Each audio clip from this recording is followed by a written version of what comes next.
tenho pensado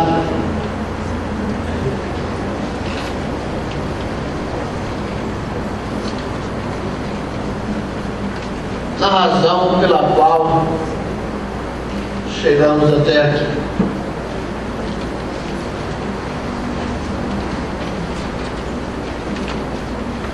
Enfrentamos tantas lutas,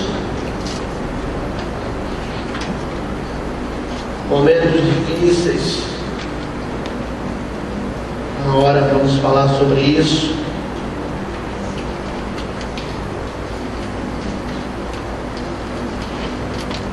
A igreja viveu a Revolução de 32. Baixar a cabeça, está aí pensando que estava aqui. Está desfácil. Enfrentamos a Segunda Guerra Mundial. Os anos 60 foram anos difíceis. Depois vieram os anos 70. Todo aquele movimento jovem, e a Pompeia o bairro da Pompeia era a vanguarda disso, que moravam muitos artistas, muitas bandas que surgiram naquela época. Golpe de 64, expansão imobiliária no bairro. Quando eu cheguei aqui na Pompeia, há 25 anos atrás quase, se dizia que a partir da quarta rua era a rua dos mais pobres, e era de fato, mas hoje você compra um apartamento lá por 2 milhões de reais. Fiquei pensando na experiência do pastor Emílio Kerr, pastor Plácido Moreira, do ex-padre Joia Martins, que é pastor aqui, do pastor Adrião Bernardes, que liderou um movimento radical, um nacionalista, um momento que houve uma cisão na denominação por causa dos americanos. Havia um grupo que abraçava os americanos, havia um grupo nacionalista liderado pelo Adrião, que rompeu com tudo isso. José Guizenberg, não estou lembrando a ordem, mas mais ou menos assim. Depois chegou o pastor Djalma Cunha, vindo do Seminário do Sul, um homem extremamente conceituado da denominação, e hoje é impossível escrever sobre os batistas sem falar do Emílio Kerr, do Joia Martins, do Adrião Bernardes, do Dr. Djalma, que estava na comissão pacificadora dessa questão do movimento radical. Pastor Tiago Lima, Pastor João, Pastor Jurandir, depois eu chego. E desses 79 anos de história, praticamente 47 tem a ver com o piauiense e o pernambucano.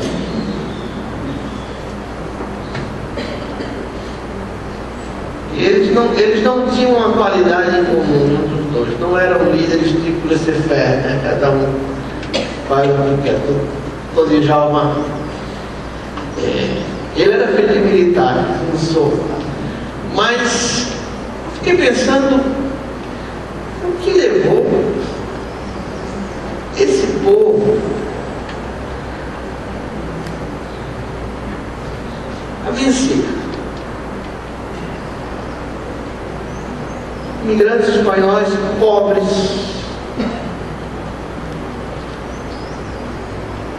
gente pobre, alguns mais afastados, mas geralmente gente muito sacrificada, gente que sustentava os filhos lavando roupa para fora, e que foi juntando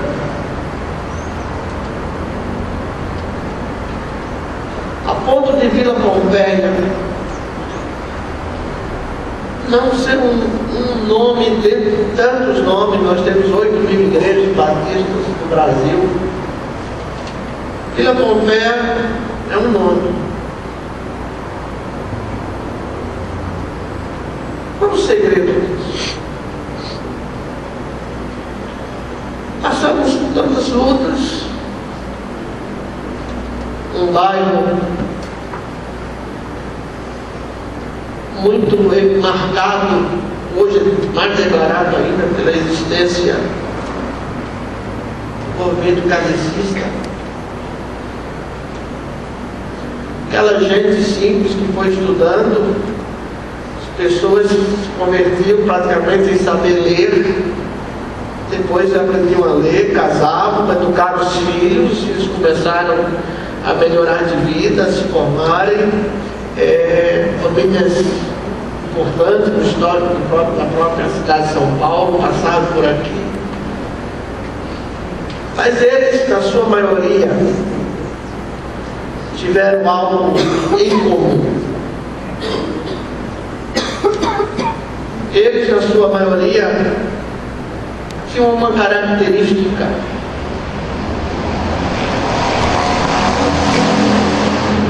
Andaram com Jesus.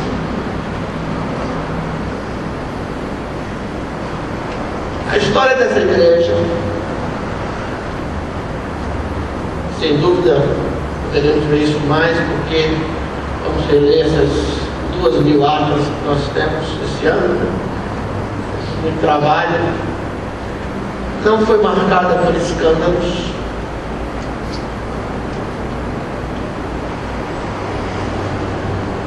Se saiba o que acontece.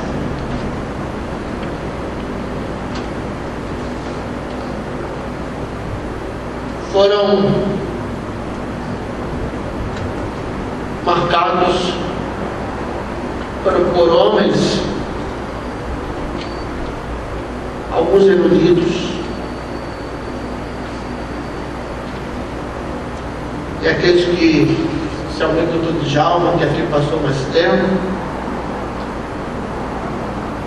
homens altamente tidos em consideração aqui no bairro. Chamar para uma igrejinha da Pompeia, porque o tempo era estreito, porque esse outro terreno, as pessoas decidiram que não venderiam para a igreja, mas Deus permitiu que um dia comprássemos.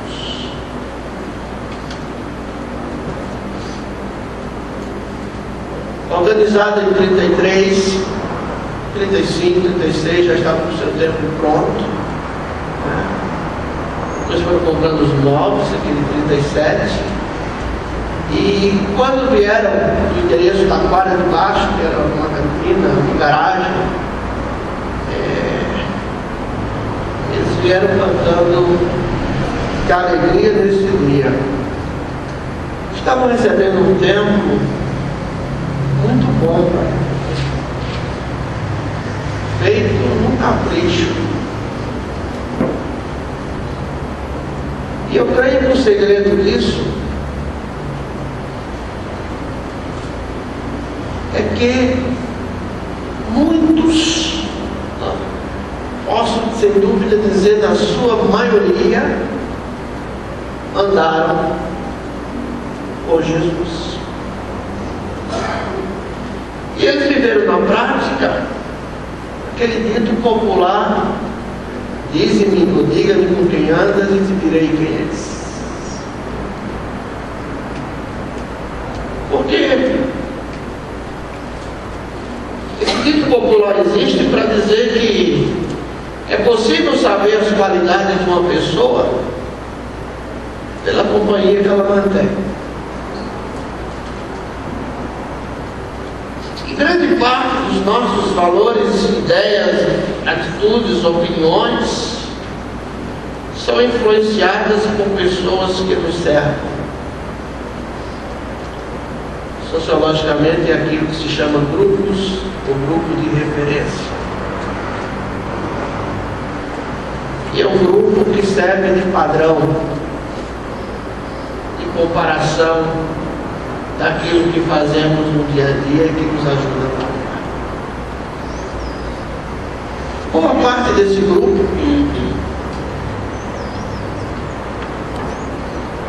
não sabia ler. Apesar da primeira pessoa nesse país a confessar uma fé protestante, nunca ter sido evangelizada por ninguém, porque ela se converteu a Jesus Cristo como Salvador pessoal, a partir da leitura da Bíblia. Era a partir da leitura da Bíblia, ou a vontade de ler a Bíblia, que fazia com que as pessoas começassem a aprender a ler. E o movimento de missão do país, ele esteve extremamente envolvido com a educação. As escolas abriam, as igrejas abriam escolas, as igrejas alfabetizavam, as pessoas iam estudando, pelo menos aprendiam a ler a Bíblia, já queriam um futuro melhor para seus filhos, mas eles tinham uma característica que era andar com Jesus. E os seus defeitos, como nós temos, os temperamentos, alguns pertinentes à própria cultura, mas levavam Cristo a sério, levavam a palavra de Deus a sério, se alegravam em conhecer a palavra de Deus. Se abrimos nossas Bíblias, já lá em Jeremias, capítulo 9,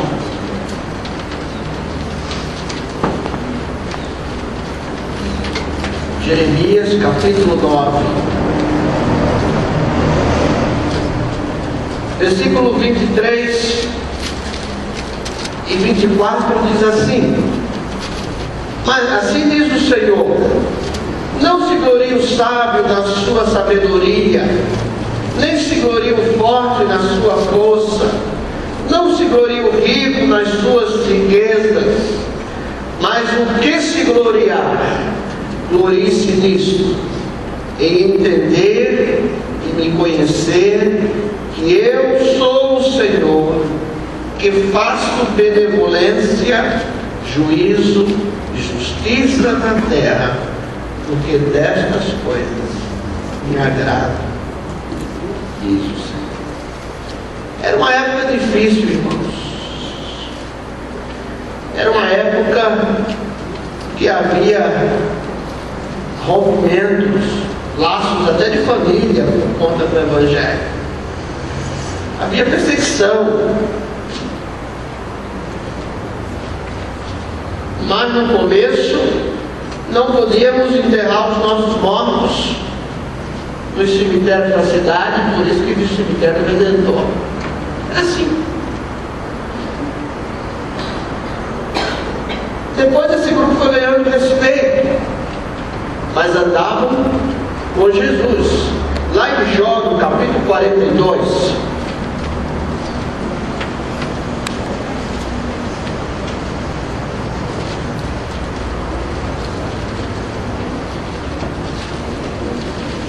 livro de Jó 42, diz assim Jó: então respondeu Jó ao Senhor. Jó 42. Bem, eu sei que tudo podes. Você crê nisso?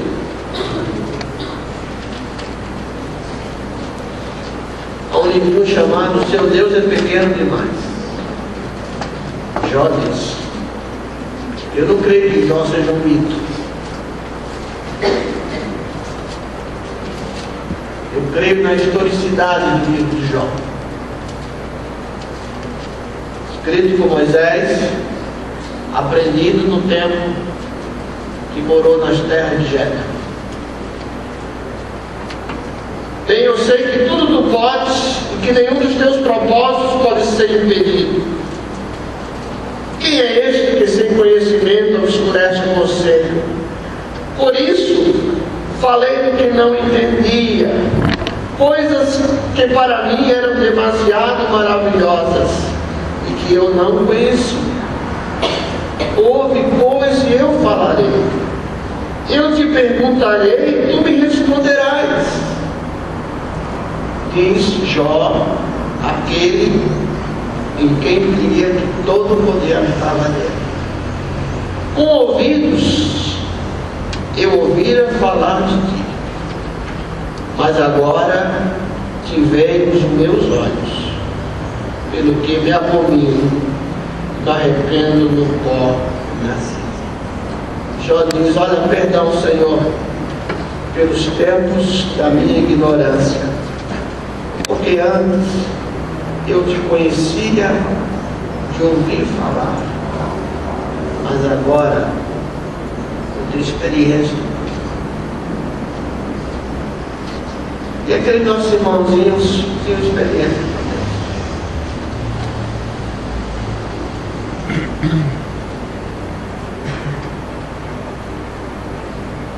E o problema do cristão, nosso problema hoje, não é corrermos em ou com Jesus,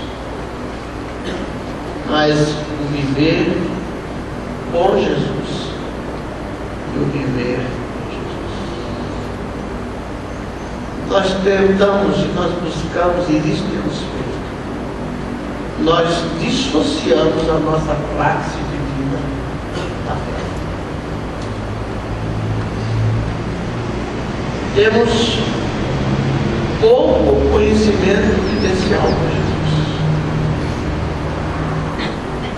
Às vezes vivemos de uma experiência tão somente televisiva.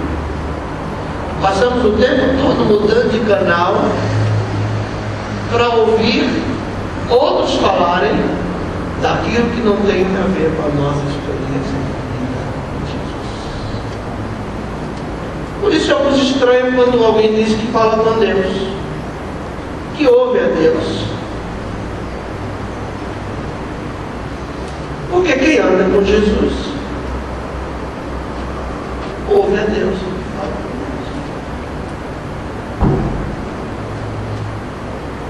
Há um texto que eu quero partilhar com os irmãos.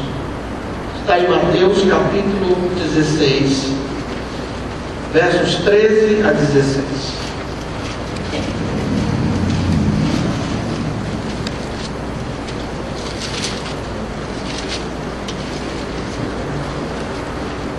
A palavra de Deus diz que Jesus chegou às regiões de Cesareia de Filipe.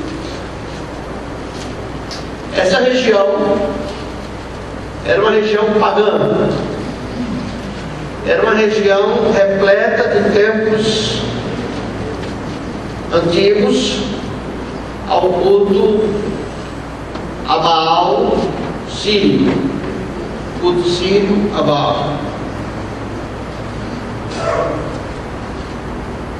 Naquela região de Cesareia de Filipe, segundo a mitologia, havia nascido o grande deus Pan, o grande deus da natureza. Daí vem o panteísmo. Afirmava-se também que naquela região, nas cavernas, nasciam as fontes do Jordão. E naquela região havia um grande templo de mármore branco, destinado, construído por Herodes, a grande divindade César. Então aquela região era extremamente religiosa, do ponto de vista da religiosidade. Então, nesse ambiente, diz o texto, que Jesus indagou os seus discípulos, interrogou os seus discípulos, perguntando: quem dizem os homens ser o Filho do Homem? Lembrando que quando Jesus usa a expressão Filho do Homem, ele está usando o seu título humilde, o seu título mais humilde, o Filho do Homem. Porque se ele perguntasse, que diz o homem, que dizem os homens do Messias? Que dizem o homem do Cristo? Mas ele pergunta, que dizem os homens ser o Filho do Homem? Responderam eles, uns dizem que é João, outros dizem, uns dizem que é João Batista, outros Elias, e outros Jeremias, ou alguns dos profetas. É como se Jesus perguntasse, mas agora eu pergunto a você, papagaio. Você só repete. Eu pergunto a você, papagaio, né? Outras palavras. Quem dizeis que eu sou?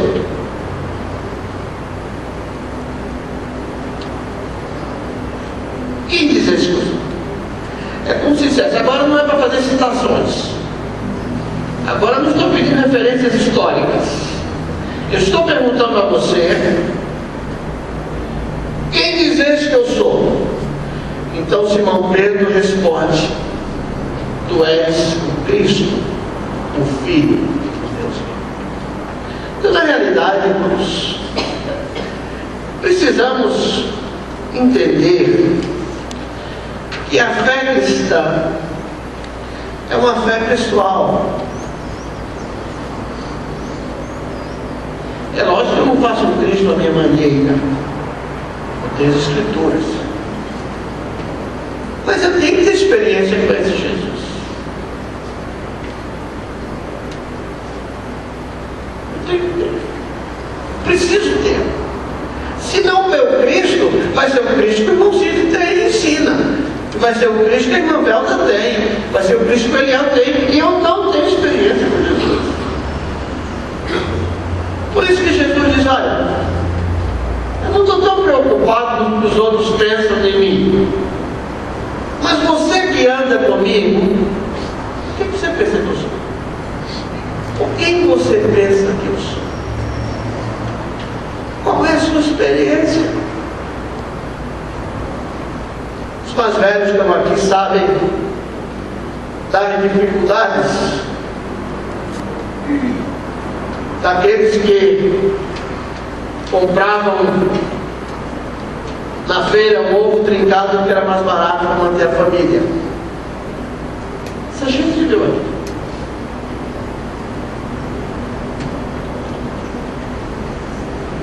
Gente que só tinha o sapatinho do domingo, o sapato domingueiro, com pedra era asfaltada.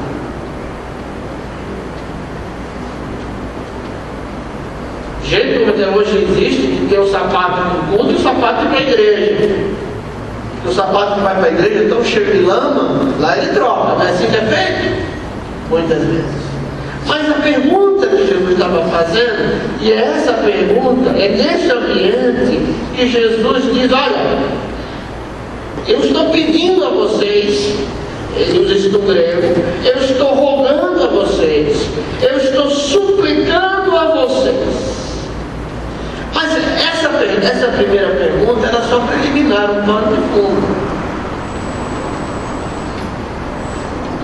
É como quando alguém pergunta, você tem dinheiro? Aí você pergunta, para quê? Porque a pergunta principal não é se tem dinheiro. É o que vai fazer com o dinheiro.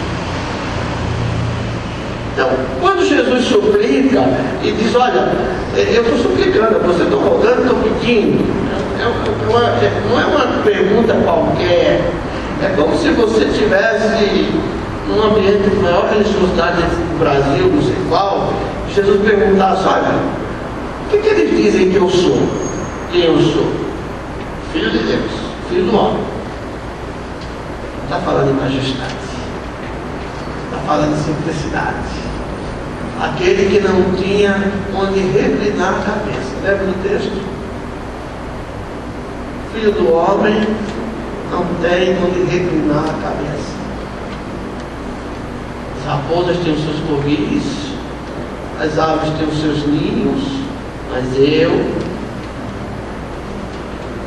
Eu não tenho nada a prometer a vocês do ponto de vista material. Eu não tenho onde cair morto. E era assim, irmãos. Era assim, porque você trabalhava, se alguém soubesse que você era crente, você perdia o emprego.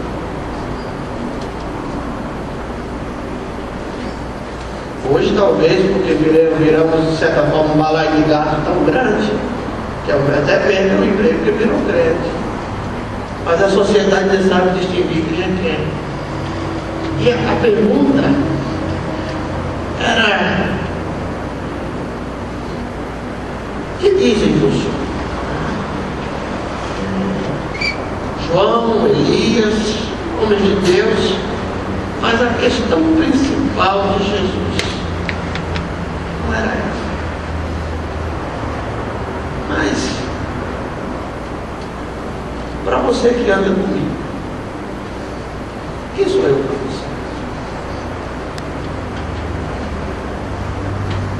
Quem é Jesus? Uma lâmpadazinha mágica, você simplesmente resolve seus problemas, ou aquela maquinazinha de cortar papel que tem no escritório, e ali você põe os pepinos da vida e diz de vez.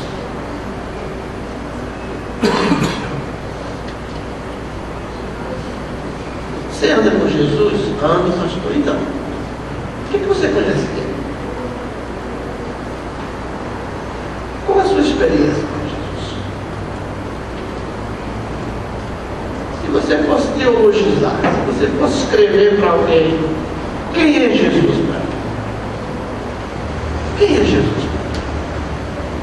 Sabe, irmãos, se a maioria do seu percentual das pessoas que já passaram por esses 82 anos de história aqui nesse lugar não tivessem uma experiência com Jesus, eles não teriam.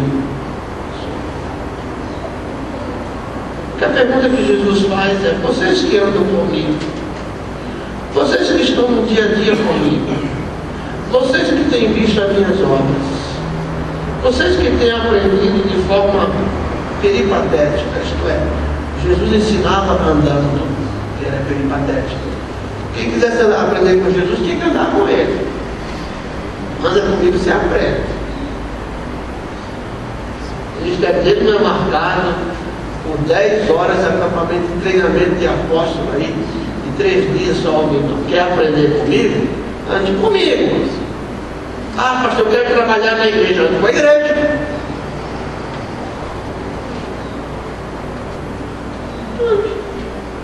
Porque quando eu ando na igreja, vai ter uma necessidade, eu vou comprar no chão, não precisa apoiar.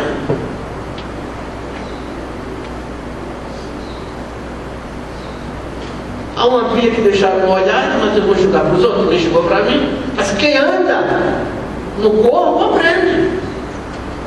Quem anda com Jesus aprende pelas obras dele, pelo que ele é, pela essência de vida que ele tem. E por isso ele pergunta: e qual o conceito pessoal que você tem de mim? Eu imagino se nossos concílios para a ordenação ao ministério tivéssemos de levantar mais conceito pessoal de Deus, do Espírito Santo de Jesus Cristo, as pessoas ficariam muito enroladas. Porque a maior parte das vezes sabe citar.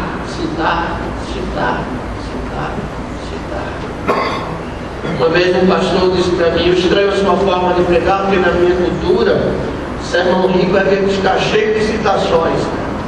Você vai lá e pega a citação de tudo que é filósofo e aplicou para citar. Sim, e aí? Qual a sua experiência com Jesus? Que experiência com Jesus você tem quando não pôde comprar o pão daquele dia? O que é Jesus para você quando você perdeu o emprego? O que é Jesus para você quando você foi injustiçado? O que é Jesus para você quando você foi fraudado no relacionamento, quando você levou um chute, quando a pessoa foi infiel com você, foi desonesta com você, você devotou carinho, amor, cuidado e levou um chute? Quem é Jesus para você? Isso é importante. Porque isso faz com que saibamos entender que Jesus é para todo momento. Eu posso convencer Jesus? Não. Eu vou envelhecer? Jesus? Não. Eu posso perder amigos, mas eu não perco Jesus. Porque é isso que Jesus queria saber, e foi Pedro. Interessante que foi Pedro, versículo 16. Tu és o Cristo, o Filho do Deus vivo. Tu és o Cristo.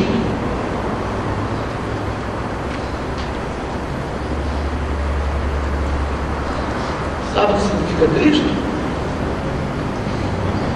Ele não diz tu és Jesus, tu és o Cristo, aquele que veio para expiar pecados da história. E sintetizou isso. A ponto de Jesus dizer, olha, sobre esta afirmação, que eu sou o Cristo, o Filho do Deus vivo. Por que o Filho do Deus vivo? Numa região que só tinha Deus mortos. Quando você entende o contexto de Cesareia, de Filipe, você vai entender que só havia Deus mortos. Arquitetonicamente, uma região muito bonita, mas tudo morto.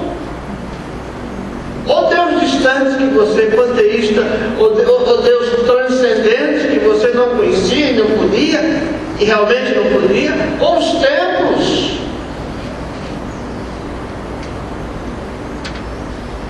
Havia história, não havia vida. E chega Pedro dizendo, tu és o Cristo, o Filho de Deus.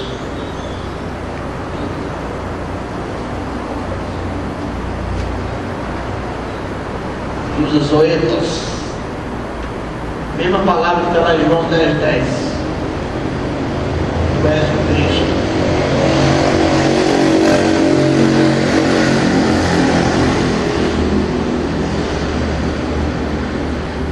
É a primeira vez que Pedro expressa a crença em Jesus Cristo. Quem é Jesus para você?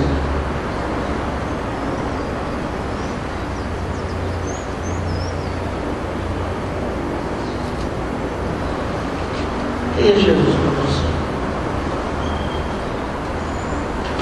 Qual a sua experiência com Jesus? Primeiro é que ser Salvador. Para isso que ele veio. Para isso que ele veio.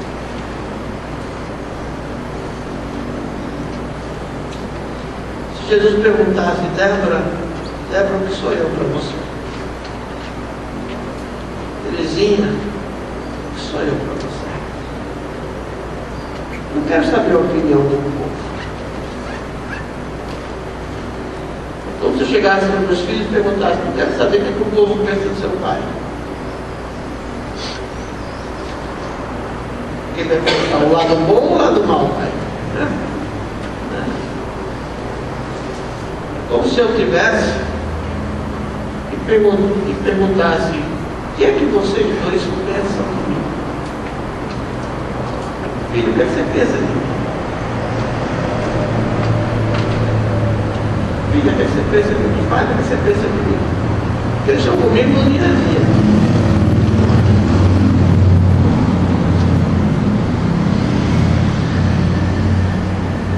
Pronto para perceber toda a minha incoerência, ou não? Eles estão comigo no dia a dia. E a pergunta de Jesus vai para você. O que você pensa que eu sou? Quem eu sou para você? Ao hino que diz, Cristo satisfaz minha alma pôs em meu lugar, sofreu. Mas a sociedade hoje, essa história de Jesus sofrer não interessa muito. Quer saber se ele pode dar casa, casamento, escola sem muito esforço, muitas vezes, né? Querem ganhar notas boas sem ir à noite estudando, Deus tem a obrigação de dar tudo. Pessoas cantavam, Cristo satisfaz.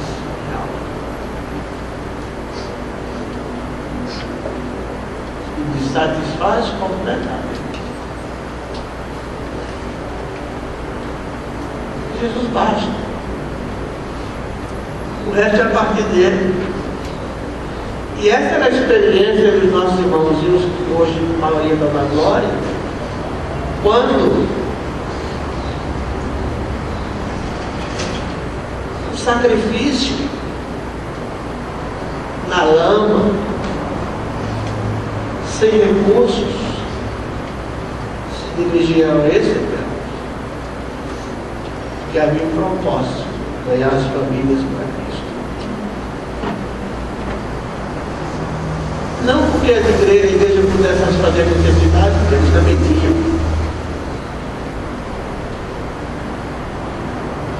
Alguém na época da Aliança para o Progresso distribuíram alguma coisa aqui de trigo, manteiga, leite, naquela época dava, nos anos 60. Os pastores que passaram por aqui pregavam Jesus crucificado.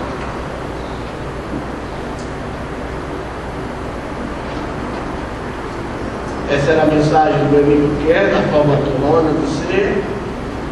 Era a mensagem do pastor Joel Martins. Era a mensagem do pastor Djalma, que eu não conheci, não tive oportunidade.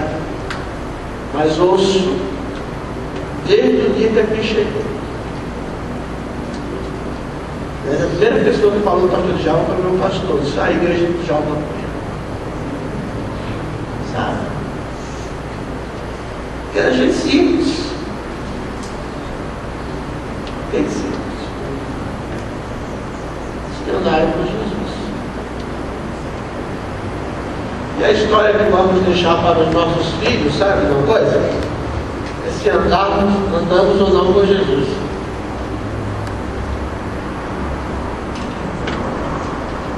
Os bens vão ser divididos. Quem tem bens, né? Outros foram dispostos mesmo, vão ser divididos. E queira Deus, chegue dos netos. Deixa muito se perder no caminho. Mas o que fica é a vida. Se andou ou não com Jesus. Por isso que Jesus perguntou para Pedro, e Pedro foi lá e disse, olha, tu és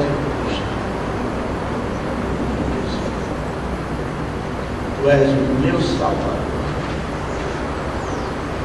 Tu és o meu Salvador. Não tem bagagem na mala de quem vai para o céu. Nenhuma. Só levamos a vida em Cristo. Ele vai dizer, vinde bendito do meu Pai.